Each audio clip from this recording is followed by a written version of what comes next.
The German foreign minister says the so-called Syrian National Coalition is the sole representative of the Syrian opposition. Guido Westerwelle's comment comes in stark contrast with the Syrian opposition's position inside the country, who favor a political solution to the conflict there. The top German diplomat says time is ripe to upgrade the political recognition of the foreign-backed Syrian National Coalition. He claimed the group must use the momentum they now have to promote the process of erosion of the Syrian government.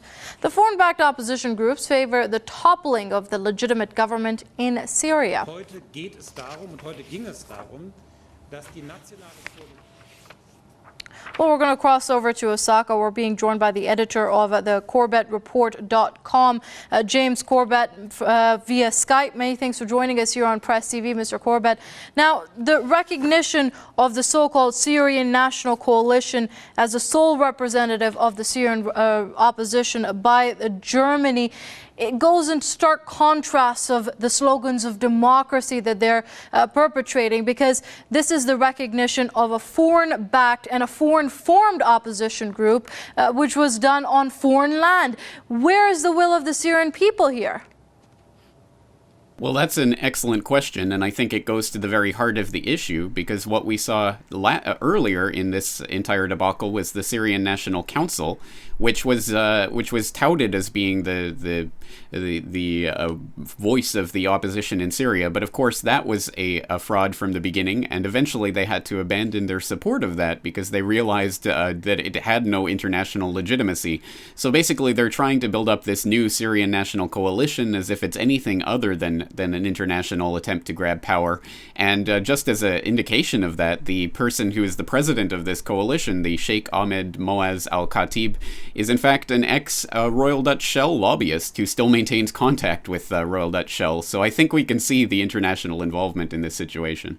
Indeed. Now, Guido Westerwelle has also said that this group must use the momentum that they have right now to promote the process of, quote, erosion of the Syrian government. What does he mean by that? Are we going to see more arms, more financial backing, communications equipment, etc., to come forth by these Western governments? I think there's no question about that. Basically, all we're seeing right now is the creation of a new face for what has been going on for the last year and a half, and is likely to continue until the Assad government falls, presumably. And that is exactly as you indicate, the running of finance as well as arms as well as foreign terrorists into Syria via the smuggling routes that have been established and funded by Qatar and some of the other powers in the area. Now, many are saying that this proxy war of the West, as you may call it, in Syria has come sort of to a standstill, with a standoff between Assad and these militants, but nobody progressing in any way, shape or form. How far do you think the West is going to take this proxy war? What means are we going to see being applied if they see the Assad government is not budging?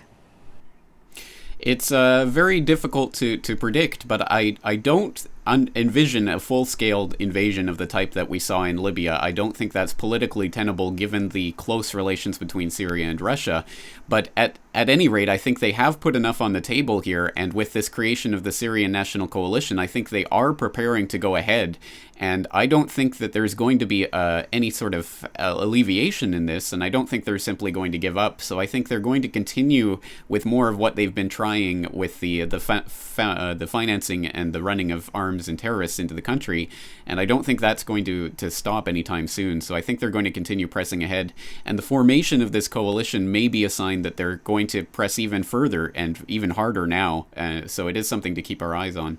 And sorry, just very quickly, if you can, we are going to see the operational use of these NATO Patriot missiles that are being placed along a Turkey-Syria border, aren't we? Almost certainly. I think anyone who thinks that they are not being put in specifically for that purpose would be naive, and the timing of all of this obviously indicates that this is meant for some sort of no-fly zone or some further aggression into Syrian airspace. All right, that was the editor of the Corbett Report, James Corbett, joining us there via Skype from Osaka. Many thanks indeed, sir, for your comments here on Press TV.